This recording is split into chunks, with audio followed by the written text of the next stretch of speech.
우리가 함께 받을 말씀 제가 봉독에 올리겠습니다. 오늘 말씀은 누가복음 8장 16절에서 21절까지의 말씀, 신약성경 104면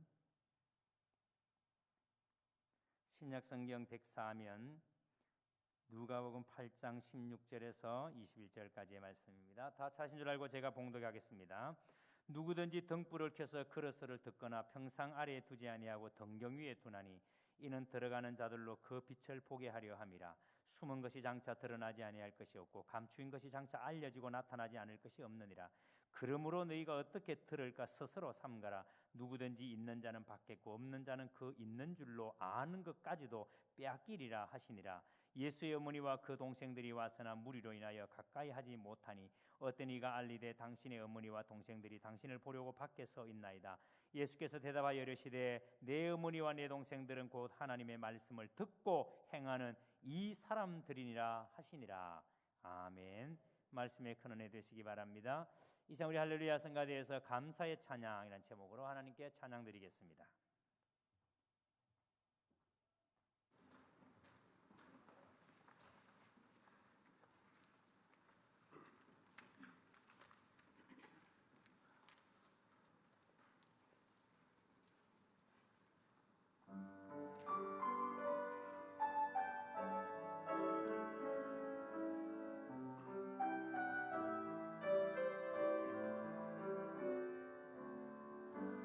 우리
나라를 선포했습니다.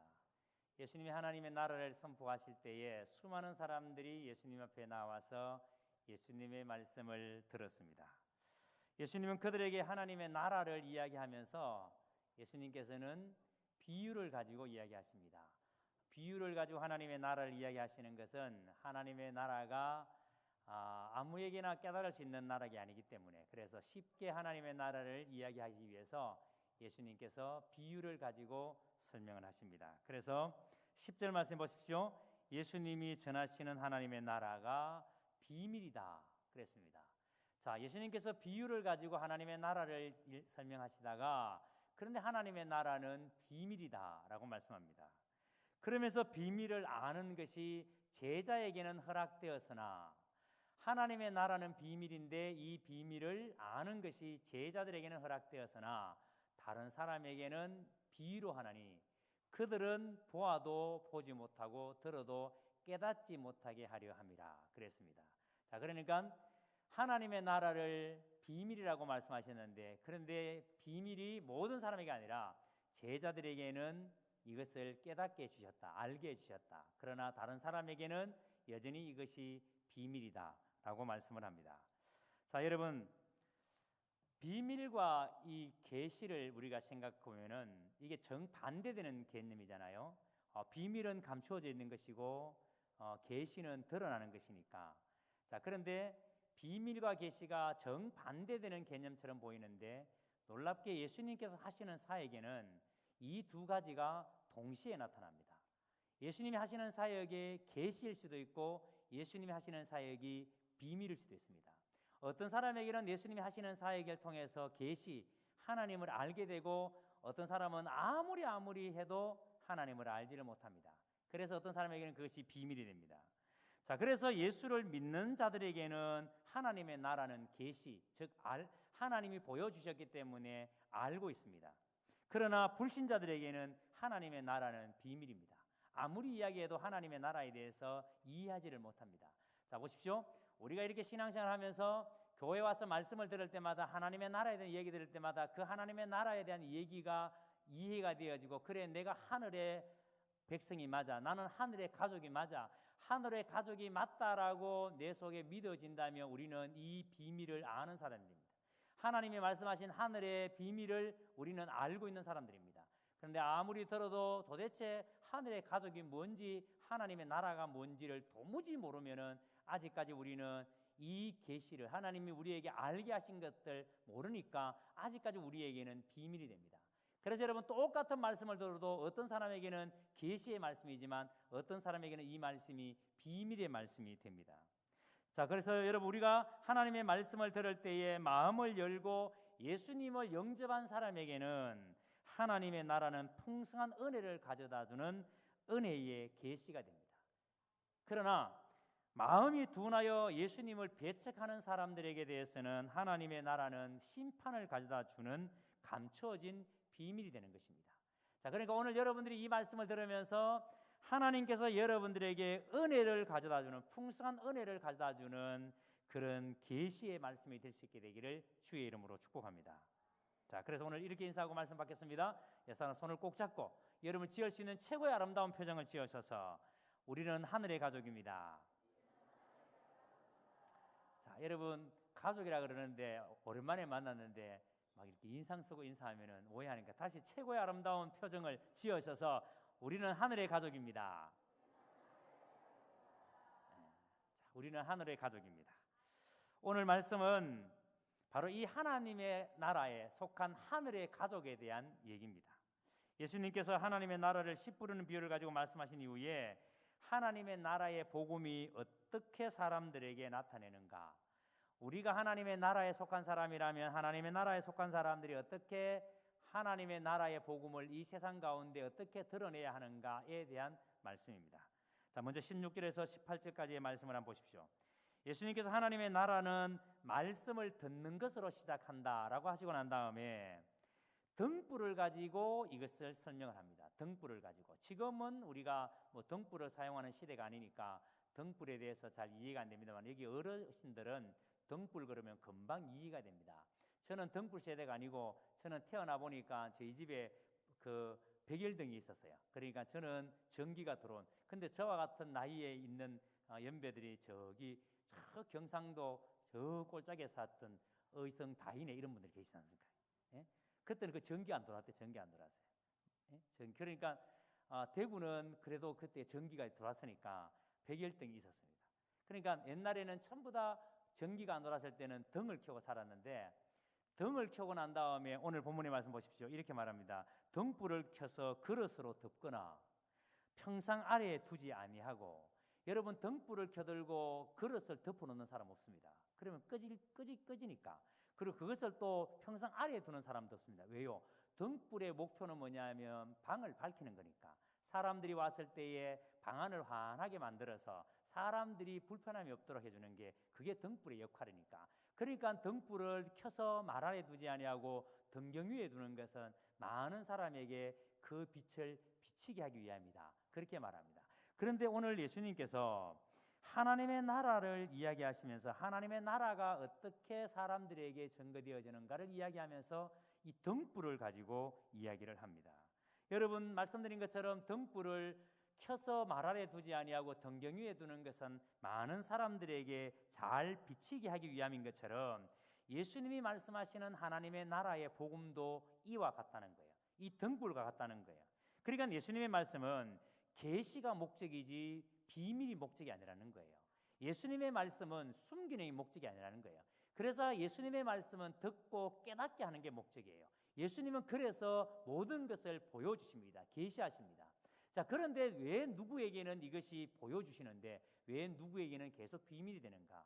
그것은 바로 우리가 지난번에 씨 뿌리는 비유에서 말씀을 받는 것처럼 우리의 받는 말씀을 받을 때 어떻게 받아들이느냐, 그 말씀을 받아들이는 밭이 어떤 밭이냐가 중요하다라고 말씀을 드렸습니다. 자, 그래서 예수님은 하나님의 나라 복음을 사람들에게 나타내셔서 그들로 그 복음의 빛을 통해서 하나님의 나라에 잘 들어오게 하시기 위해서, 그래서 예수님께서는 우리가 이 세상에 빛으로 세우신 이유는 우리가 이 빛을 세상에 제대로 밝혀야, 예수 믿는 사람들이 세상에서 이 빛을 제대로 밝혀야 예수님을 모르는 사람들이 우리가 밝히는 빛을 통해서 하나님의 나라는 이런 나라구나, 하나님을 믿는 사람들은 이렇구나, 이걸 깨닫고 하나님의 나라에 속하게 만들기 위해서, 그래서 우리를 이 세상에 무엇으로 세우셨다?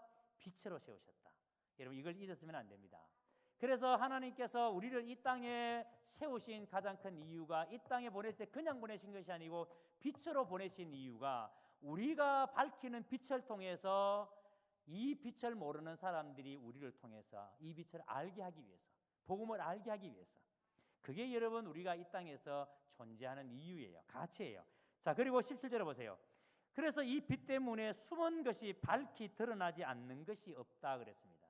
숨은 것이 장차 드러나지 아니할 것이 없고 감수인 것이 장차 알려지지 나타나지 않을 것이 없느니라. 이게 무슨 말인가 하니까, 이 빛 때문에 예수님과 예수님께서 하신 말씀, 가르치신 것들이 더 선명하게, 더 분명하게 나타나게 될 것이라는 겁니다. 그러니까 이 빛 때문에 예수님이 누구신지에 대해서 예매모호하지 않고, 믿음이 어떤 것인지 예매모호하지 않고 점점 더 선명하게 분명하게 나타나게 될 것이라는 겁니다. 그리고 이것은 예수님과 그의 제자들에 의해서 선포된 하나님의 나라의 복음이 더 선명하게 환하게 드러날 것이라는 겁니다. 그리고 그것이 오늘날 이 자리에 있는 우리를 통해서, 예수 믿는 우리를 통해서 이 하나님 나라의 복음이 더 선명하게 세상 가운데 드러나게 하는 것이 하나님의 뜻입니다. 그래서 이 세상 가운데 하나님의 나라 복음이 더 선명하게 드러나는 게 뭐냐면, 그게 우리의 믿음으로 사는 삶을 두고 그렇게 말씀하시는 겁니다. 여러분 보세요. 우리가 예수를 믿으면, 예수를 잘 믿으면 잘 믿을수록 우리의 삶은 절대로 예매모호하지 않습니다. 럭비공처럼 어디로 튈지 모르는 그런 삶을 살지 않는다는 거예요. 예측 가능한 삶을 산다는 거예요. 예수님을 잘 믿는 사람일수록, 즉 믿음이 좋은 사람일수록 절대로 신앙생활 하는 데에 예매모호하지 않습니다. 투명하게 살아갑니다.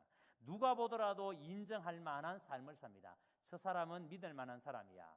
저 사람의 말은 비록 지금은 뭔가 앞뒤가 안 맞는 말처럼 들리지만, 그런데 저 사람 말만큼은 믿을 수 있는 말이야. 예수를 잘 믿으면 사람들에게 이런 신뢰감을 줍니다. 그래서 모든 사람들이 그것을 통해서 이 복음, 즉 빛을 보게 될 것이고 여러분 믿게 될 것이라는 겁니다. 여러분 예수 믿는 사람들은 이런 삶을 통해서 우리가 세상 사람들이 사는 방식이 아니라 우리가 복음으로 말미암아 이 빛된 삶을 통해서 하나님을 모르는 사람들이 그 빛을 통해서 하나님을 알게 될 것이라는 거예요. 그래서 믿지 않는 사람들은 핑계대지 못할 것이다 라고 말해요. 왜요? 빛으로 다 보여줬기 때문에. 우리가 빛으로 다 보여줬기 때문에 하나님을 모르는 사람들이 나 하나님을 몰라, 하나님을 본 적이 없어, 그렇게 말할 수 없다는 거예요. 그래서 여러분 신자든 불신자든 간에 모두 드러난 하나님의 말씀이기 때문에 아무도 말씀을 듣지 못했다라고 변명할 수가 없다는 겁니다. 그러나 여러분 불신자에게 이 말씀은 여전히 비밀입니다. 왜 그럴까요? 분명히 하나님의 말씀은 감추는 비밀이 목적이 아니라 계시 드러내는 게 목적인데 왜 불신자들에게는 이 말씀이 여전히 비밀일까요? 그것은 바로 그들의 마음이 닫혀 있기 때문에. 아무리 그들이 말씀을 들어도 깨닫지를 못하는 겁니다. 왜? 마음이 닫혀 있으니까. 예수님과 제자들은 하나님의 나라의 말씀을 밝히 드러냈지만 그럼에도 불구하고 세상 사람들은 그 말씀을 받아들이는 태도, 즉 밭 때문에, 그래서 복음이 계시가 되고 그래서 복음이 그들에게 전개됨에도 불구하고 그들은 그 받아들이는 밭이 앞에서 씨 뿌리는 위에서 때로는 길가밭처럼 씨가 떨어졌는데 이 씨가 새들이 와서 금방 주워 먹을 만큼 그 마음밭이 굳어져 있으니까, 돌짝밭처럼 거기는 흙이 없으니까 자랄 수 없으니까 금방 말라 죽어버리고, 이런 밭들이 전부 다 여러분 바로 말씀을 받아들이는 태도 때문에, 그래서 아직까지 이들에게는 비밀이라는 겁니다. 근데 문제는 여러분 이런 것이 교회 안에도 있다는 거예요. 교회 안에도 끊임없이 이 마음을 갈아엎지 못하도록 사단이 계속해서 옛날 그 마음을 그대로 가지고 살도록 사단이 계속 유혹한다는 거예요. 이런 옛날의 마음밭을 가지고 살도록. 그래서 누구에게는 이 말씀이 계시가 되기도 하지만 누구에게는 이 말씀이 비밀이 되기도 한다는 겁니다. 그러므로 여러분 이 하나님의 나라의 복음을 어떻게 듣는지가 정말 중요합니다. 18절을 다시 보세요. 그러므로 너희가 어떻게 들을까 스스로 삼가라. 누구든지 있는 자는 받겠고 없는 자는 그 있는 줄을 아는 것까지 빼앗기리라 하시니라. 자, 잘 보세요. 만약 밝히 드러난 하나님의 나라 말씀을 주의 깊게 듣고 그리고 믿음으로 결실하면은 더 풍성한 은혜를 받을 것이다, 이런 말씀입니다. 자, 다시 말씀드립니다. 여러분이 하나님의 말씀을 들을 때, 하나님의 말씀을 받을 때에 그 하나님의 말씀을 주의 깊게 듣고 그리고 난 다음에 그 말씀을 믿음으로 결실하면, 믿음으로 내가 받았던 그 말씀대로 살아서 내가 그 말씀에 순종해서 그래서 믿음으로 결실하면 더 풍성한 은혜를, 더 풍성한 복을 하나님께서 주신다는 겁니다. 자, 그런데 우리가 왜 더 풍성한 복을 얻지를 못하는가? 그것은 바로 말씀을 듣기는 들었는데 그 말씀에 순종이 없을 때, 반응하지 않을 때에. 그래서 우리가 하나님의 말씀을 듣기는 들었는데 하나님의 말씀대로 살려고 하는 그 순종, 그 철저함이 없을 때에 우리는 말씀을 들었지만 우리는 이 말씀의 은혜를 누리지를 못합니다. 그래서 이런 사람은 오늘 말씀에 뭐라 그랬습니까? 가졌다고 착각하지만, 내가 많은 것을 가지고 있다고 생각하지만 그러나 가진 것 그것마저도 어떻게 되리라고요? 빼앗기게 될 것이다.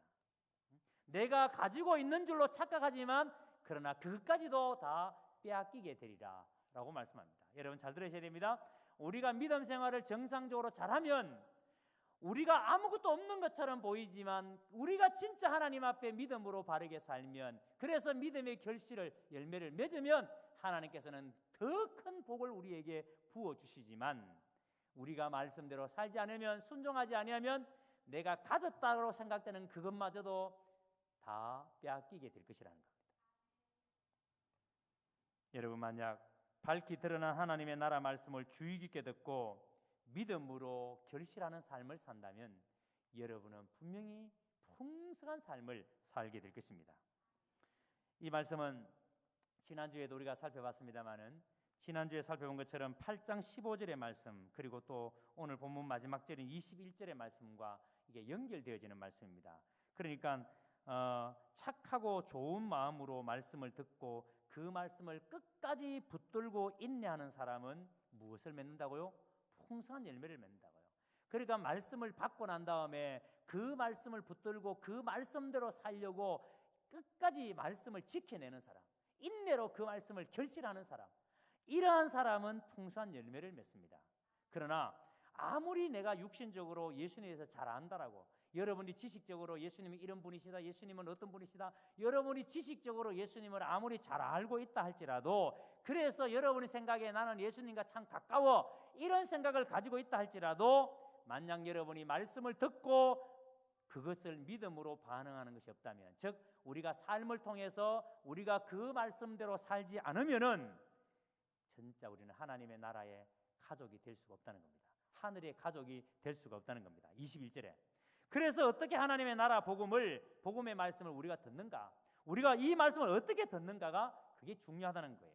자, 그래서 오늘 본문을 보세요. 어떻게 들어야 되는가? 여러분, 우리가 말씀을 듣는다 그럴 때 진정한 들음은 말씀을 듣는 것으로 끝나는 게 아니에요.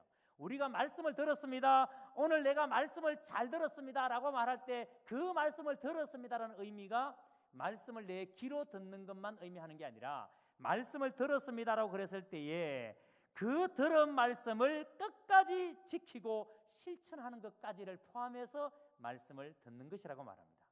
그러니까 여러분이 말씀을 들었을 때에 이 말씀을 듣고 난 다음에 이 말씀을 부둥켜 안고 여러분의 삶에서 살아내는 것까지, 여러분의 삶을 통해서 이 말씀대로 살아내는 것까지가 말씀을 들었습니다라는 의미예요. 자, 그러니까 여러분, 우리가 오늘 말씀 잘 들었습니다라는 의미가 그냥 귀로만 들었고 끝나버리면, 여러분, 이건 우리에게 아직까지 감추온 비밀이에요.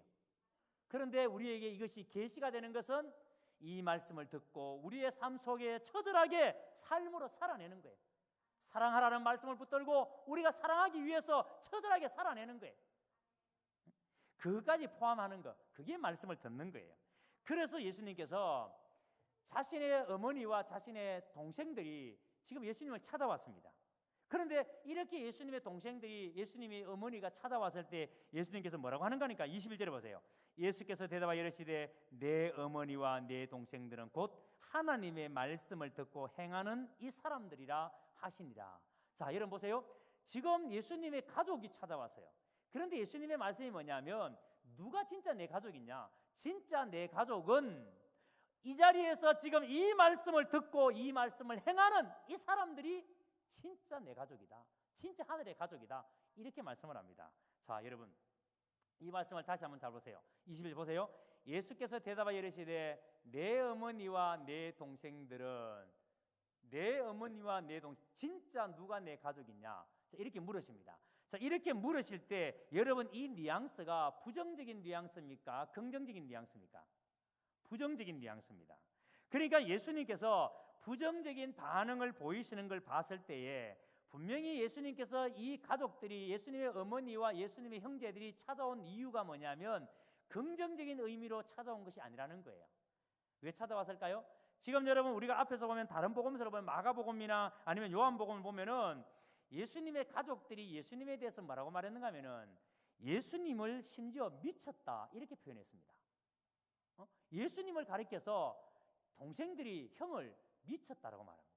왜 이런 이야기 하는가 하면은 예수님에 대한 소문이 가족들에게 들려왔겠죠. 지금 예수님이 다니면서 병자를 고치시고 뭘 하나님의 나라의 복음을 이야기하는데, 그런데 사람들이 들어봤을 때 정상적인 게 아니다, 이건 미친 사람이 하는 짓이다.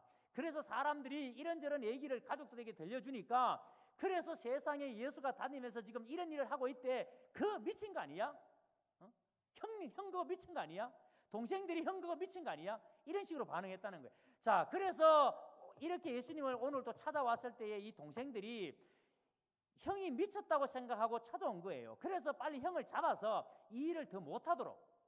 그러니까 여러분, 지금 어머니와 이 동생들이 예수님을 찾아온 것은 긍정적인 의미로 찾아온 것이 아니라 부정적인 의미로 찾아온 겁니다. 그리고 예수님은 그 사실을 잘 알고 있었습니다. 자, 그래서 예수님께서 지금 사람들에게 하나님의 나라의 복음을 이야기하시는데 가족들이 찾아와가지고 예수님 사람이 너무 많은 거예요. 그게 예수님 앞에. 그래서 가족들이 앞으로 못 들어가는 거예요. 예수님을 만나기 위해서 못 들어가는 겁니다. 그래서 누군가에게 부탁을 했겠죠. 우리가 예수님의 가족이다. 저 앞에서 이야기하는 저분의 가족이니까 가족들이 왔다고 좀 전해달라. 그래서 어떤 사람이 예수님에 가서 예수님의 가족들이 왔습니다 라고 전해줬겠죠. 자, 예수님께서 가족들이 왔다는 말을 들었을 때에 예수님께서는 하던 일을 멈추고 가족들을 환영하는 것이 옳잖아요. 그렇죠? 오랜만에 만나니까 아이고 어머님 오셨습니까? 동생들 왔다고 여러분 영접해 주는 게 옳잖아요.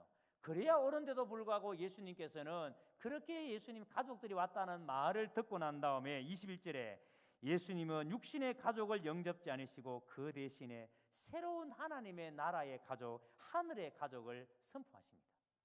자, 여러분 여기 보시면 예수님은 그의 육신의 가족과 그의 말씀을 듣고 행하는 사람들 이렇게 나누어요. 그러니까 육신의 가족과 말씀을 듣고 행하는 가족. 그런데 예수님께서는 누가 진짜 가족이냐? 누가 하늘의 가족이냐? 육신의 가족이 하늘의 가족이 아니라 말씀을 듣고 말씀대로 살아가는, 말씀을 행하는 이 사람들이 진짜 하늘의 가족이라는 거예요. 여러분 이해가 되십니까? 그래서 육신의 가족이 진짜 내 가족이 아니라 하나님의 말씀을 듣고 말씀대로 살아가는 여기 있는 이 사람들이 진짜 내 가족이다. 자, 여러분 이 말씀을 예수님의 육신적인 가족이 들었을 때에 얼마나 충격을 받았을까요? 그리고 그 당시도 이 이스라엘은 지금 우리처럼 철저하게 가족 중심 사회니까 여러분 가족 중심 사회에서 혈연 중심의 가족 관계를 완전히 파괴시켜 버리니까 육신의 가족이 진짜 가족이 아니다 이러니까 여러분 그 이야기를 듣는 그 시대 사람들이 얼마나 충격이었겠어요? 얼마나 여러분 그것이 고통이었겠어요? 도대체 예수님 하시는 말씀을 이해를 못하는 거예요. 어떻게 혈연적 가족이 가족이 아니라 하나님의 말씀에 순종하는 말씀대로 살아가는 그 사람들이 하늘의 가족이라고 그렇게 말하느냐? 이게 여러분 이해가 될 수가 없는 거죠. 자, 근데 여러분 이걸 영적으로 여러분 가만히 생각해 보세요. 오늘 이 자리에 있는 우리는 혈연으로 말미암아 모여진 사람이 아니라 예수 그리스도의 보혈로 말미암아 믿음으로 모여진 사람들입니다. 아멘. 그런데 예수님께서는 진짜 가족은 혈연적인 가족이 진짜 가족이 아니라 이렇게 예수 그리스도로 말미암아 예수님을 믿는 그 믿음으로 말미암아 모여 있는 우리가 진짜 하늘의 가족이라고 말합니다. 여러분 이걸 믿으십니까? 여러분 우리가 이걸 진짜 믿는다면 하늘의 가족은 하늘의 가족이 살아가는 삶의 방식이 있습니다. 세상 사람들 혈연을 가진 혈연 중심의 가족들은 그 사람들이 살아가는 방식이 있지만 하늘의 가족은 하늘의 가족이 살아가는 삶의 방식이 있습니다. 그래서 여러분 우리가 교회에 내가 몸이 여기에 들어와 있기 때문에 하늘의 가족이라고 여러분 우리가 착각하면 안 돼요. 과연 내가 하늘의 가족으로서의 삶이 있는가? 내가 하늘의 가족으로서 내가 지금 어떻게 살아가고 있는가? 그래서 하나님의 나라의 비밀을 알고 그것을 착하고 좋은 마음으로 듣고 굳게 붙잡고 인내하는 제자들은 무지하고 어두운 세상을 밝히는 하나님의 등불과 같다고. 이게 하나님의 가족의 사는 모습이에요. 빛으로 사는 것. 이 세상을 밝히는 빛으로 사는 것. 그래서 여러분 중요한 게 뭐냐면 우리 예수 믿는 사람들은 내가 지금 어떤 환경에 처해 있느냐 그게 중요한 게 아니라 내가 어떤 상황, 어떤 환경이 있든지 간에 내가 두 발을 디디고 있는 그 환경 속에 그 곳에서 무엇이 되는 겁니까? 빛이 되는 겁니다. 저는 경운교회 목사니까 경운교회에서 두 발을 디디고 목회하니까 제가 여기서 빛이 되는 거예요. 여러분들은 저를 통해서 하나님이 누군지를 알아야 되고 목사가 어떤 사람인지를 알아야 합니다. 여러분은 직장 속에서 그 직장에서 두 발을 디디고 사니까 그 직장 속에서 여러분들이 빛이 되어야 합니다. 그래서 여러분을 통해서 하나님이 누구신지 하나님을 믿는 사람이 어떤 사람들인지를 여러분을 통해서 알게 해야 됩니다. 그게 여러분 하나님 나라에 속한 하늘의 가족이 살아가는 삶의 모습이에요. 그래서 하나님의 말씀을 듣고 선포하는 데 그치지 않고 시험과 박해가 있더라도 적극적으로 순종하고 살아내는 것, 그래서 열매를 결실을 하는 것, 그게 여러분 하늘의 가족의 모습이에요. 하늘에 속한 사람의 모습이에요. 우리가 이렇게 살 때에 우리가 여러분 아무리 힘들고 아무리 어렵더라도 우리가 이 세상 속에서 이렇게 믿음으로 말씀으로 살 때에 그때 하나님의 나라의 비밀이 사람들에게 전해지는 겁니다. 누굴 통해서? 우리를 통해서. 여러분, 이게 중요한 거예요. 제가 그래서 이 말씀을 묵상하다가 우리가 진짜 이런 삶을 살기 위해서는 우리가 하나님의 말씀을 들을 때에 숙제하듯이, 뭔가 여러분 숙제하듯이 내가 이거 빨리 좀 잘 이해해서 다른 사람에게 이야기해 줘야지, 이런 마음으로 숙제하듯이 묵상하고 숙제하듯이 적용하는 거, 그러면 안 됩니다. 하나님의 말씀은 내 마음을 바꾸고 내 습관을 바꾸고 내 삶의 방식을 바꾸는 실천을 통해서 우리에게 임한 하나님의 은혜를 누려야 합니다. 그게 여러분 하늘에 속한 하나님 백성들의 모습이에요. 자, 그래서 여러분 우리가 하나님의 말씀을 받을 때마다 그 말씀을 여러분의 삶을 바꾸고 습관을 바꾸고 모든 여러분의 삶에서 하나님의 임재를 누리는, 하나님의 은혜를 누리는 삶이 되도록, 그래서 여러분 그 말씀을 그런 마음으로 묵상하고 그런 말씀으로 들어야 한다는 겁니다. 그래서 그 말씀을 듣고 행하는 사람들이 주님께서 뭐라고 하신다고요? 우리 가족이에요. 우리가 진짜 가족이라고. 이렇게 말씀을 듣고 말씀대로 살려고 몸부림치는 이 사람들이 진짜 나의 가족이라고. 혈연적인 가족이 나의 가족이 아니라 하나님의 말씀을 듣고 말씀대로 살려고 하는 이 사람들이 진짜 나의 가족이라고. 그러므로 여러분, 말씀에 대한 순종이 없이는 결단코 우리가 하늘의 가족이 될 수가 없다는 사실입니다. 여러분, 그러면 이 말씀을 기준으로 본다면 오늘 이 자리에 있는 우리는 과연 하늘의 가족인가? 우리는 과연 하늘의 가족이 맞는가? 나는 하늘에 속한 사람이 맞는가? 나는 말씀을 듣고 그 말씀을 내가 서 있는 삶의 자리에서 정말 말씀대로 살기 위해서 처절한 몸부림이 있고, 그래서 내가 서 있는 자리에서 내가 빛으로 드러나고 있는가? 그래서 하나님을 모르는 사람이 나로 말미암아 하나님을 알게 되는가? 이 말씀을 묵상하다가 이런 생각을 했습니다. 우리가 예수를 믿으면서 주여 주여 하는 자마다 천국에 들어갈 것이 아니요 하나님의 뜻대로 행하는 자라야 천국에 들어간다 라고 말씀했지 않습니까?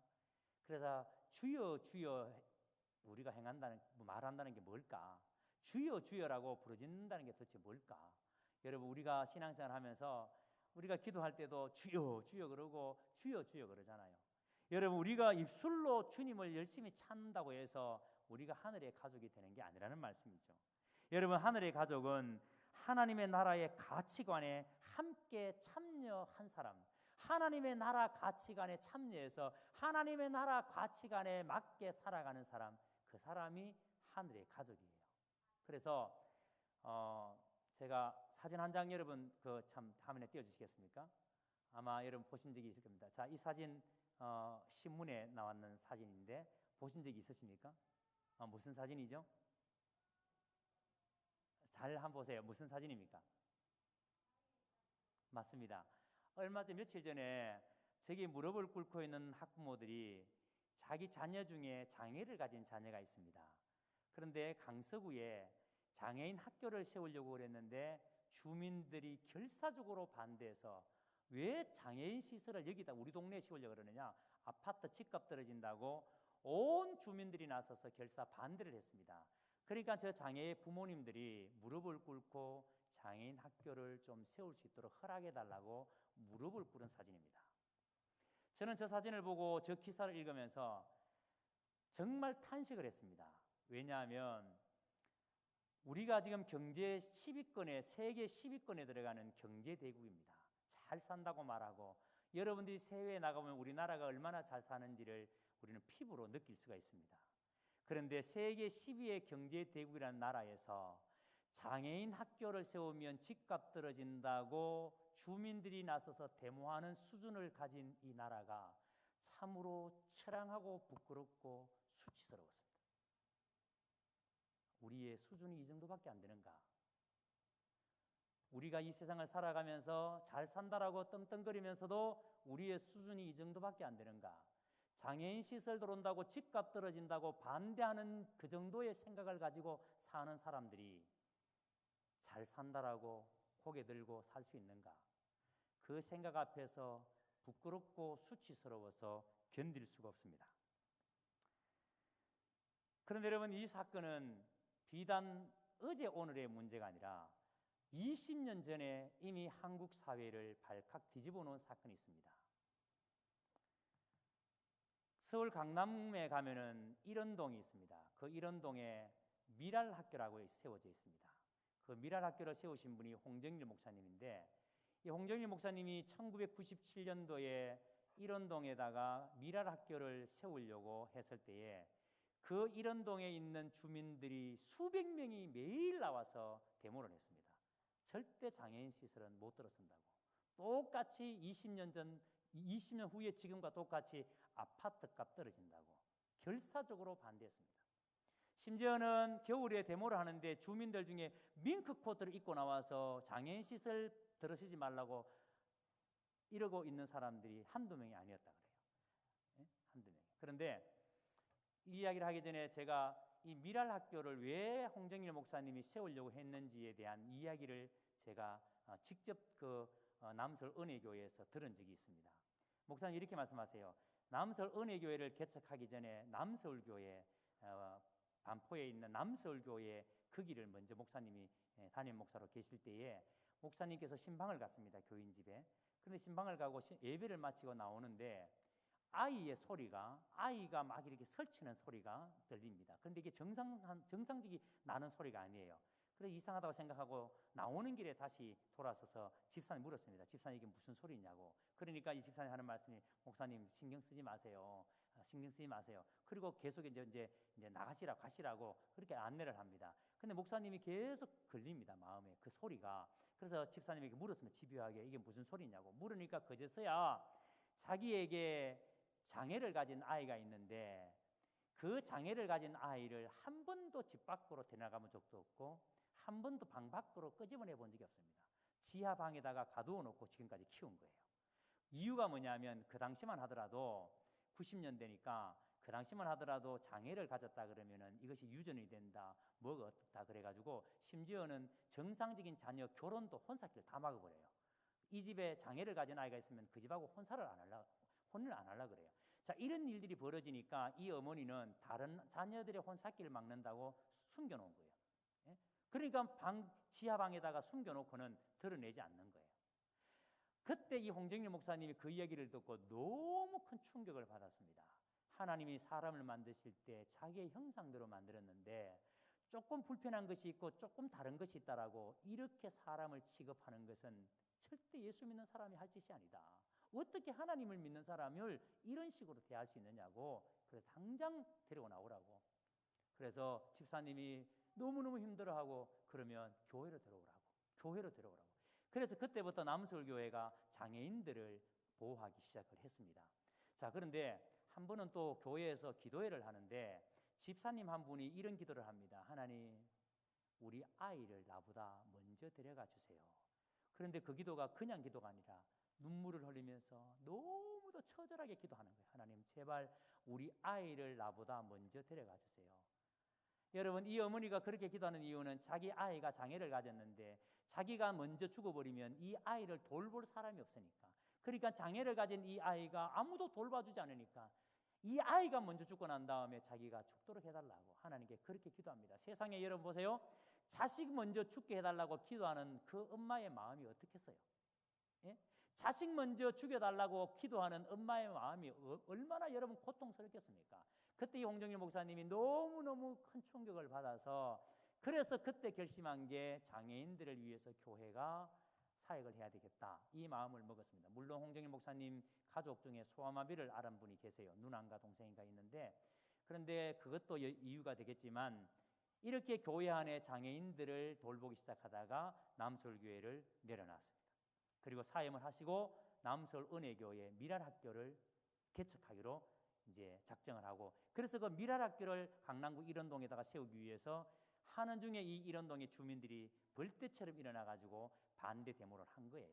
자, 이렇게 이런 미랄학교를 세우려고 하는데 주민들이 반대를 하는데 더 심각한 문제가 뭐냐면은 이 허가권을 누가 쥐고 있었는가 하면은 그 당시에 강남구청장이 쥐고 있었습니다. 구청장이 허가를 해주면 되는 거예요.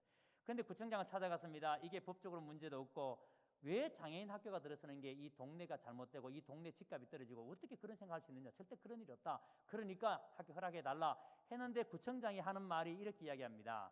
목사님, 장애인 학교가 들었으면 집값 떨어지는 건 100% 사실입니다.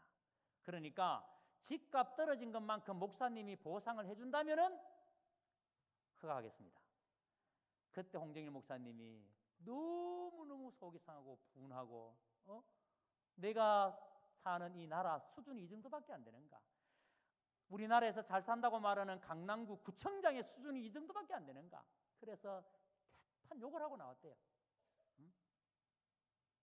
그런데 그 주민들, 그러니까 이런 동에 있는 아파트 주민들을 변호하는, 여기에 학교가 장애인 학교가 들었으면 안 됩니다 하면서 반대하는 그 주민들을 변호하는 그 당시에 변호사가 누구냐면은 고성덕 씨라. 누군지 아시죠? 이분이 교육감 후보로 나왔습니다. 교육감 후보로 나왔다가 홍정일 목사님이 다른 사람은 몰라도 이 사람만큼은 절대로 교육감 되면 안 된다. 장애인에 대한 이런 편견을 가진 사람이 교육감 되면 어떻게 되겠느냐고. 그래서 이걸 아주 언론에다 이야기했습니다. 고성덕 씨만큼은 교육감 되면 안 된다고. 여러분, 교육감이 되려는 사람의 그 사고가 그 정도고 한 나라의 구청장의 수준이 사고가 그 정도 같으면은 이건 여러분, 그런데 이 홍정일 목사님이 끝까지 집요하게 물고 그래서 설득을 하고, 그리고 이것은 이제 법정까지 가서 대부분까지 가서 판결을 내리기를 이제 학교를 지으라고, 강제적으로 정부에서 이제 지으라고, 그래서 이제 바리케이트를 치고 주민들이 접근하지 못하게 만들고 학교 공사를 시작을 했습니다. 여기에 지금 유치부부터 시작해서 유초동부, 중고동부, 그리고 직업훈련학교까지 해서 206명의 지금 장애우들이 이 학교를 다니고 있습니다. 그런데 여러분, 이 학교가 만들어지기까지 이런 일도 있었지만 만들어지고 난 다음에 지금 20년이 지난 지금이 이 학교가 어떤지 하면은, 그 당시에 모피코트 입고 와서 결사적으로 아파트값 떨어진다고 반대했던 사람들이 이 남서울 은혜교회 교인들이 너무 많이 되어 있는 거예요. 그리고 실제적으로 집값이, 그 사람들의 말대로 집값이 얼마나 떨어졌는가를 조사를 해봤는데 97년 당시에 강남구 일원동의 아파트 가격 33평형대가 1억 2천만 원 정도 갔대요. 근데 지금 얼마 가는지 아십니까? 제일 산 게 12억 간대요. 그때 그래서 홍정일 목사님 이렇게 우스운 얘기합니다. 그때 내가 그래 내 보상해 줄게 하고 난 다음에, 그러면 만약에 오른다면 오르는 거 그거 우리 달라고. 그래 그거 못한 게 후회된다고. 근데 제가 왜 이 이야기를 이렇게 길게 장황하게 하는가 하면은, 여러분 하늘나라의 가족, 하늘의 가족은 여러분 하늘나라에 가지는 가족들이 가지는 가치가 있어요. 살아가는 삶의 가치가 있어요. 그 가치를 가지고 사는 사람이 하늘의 가족이에요. 그러니까 여러분 하나님을 믿는 사람은 세상 사람들이 사는 방식과 달라야 돼요. 내 집값 떨어진다고 데모하고 이건 여러분 세상 가치죠. 우리 집 앞에 혐오시설 들어온다고 반대하는 거 세상 가치죠. 필요하다면 내가 손해보더라도, 필요하다면 내가 어려움이 있더라도, 필요하다면 내가 세상을 섬길 줄 아는 사람, 그게 여러분 하늘나라의 가족이 살아가는 모습이죠.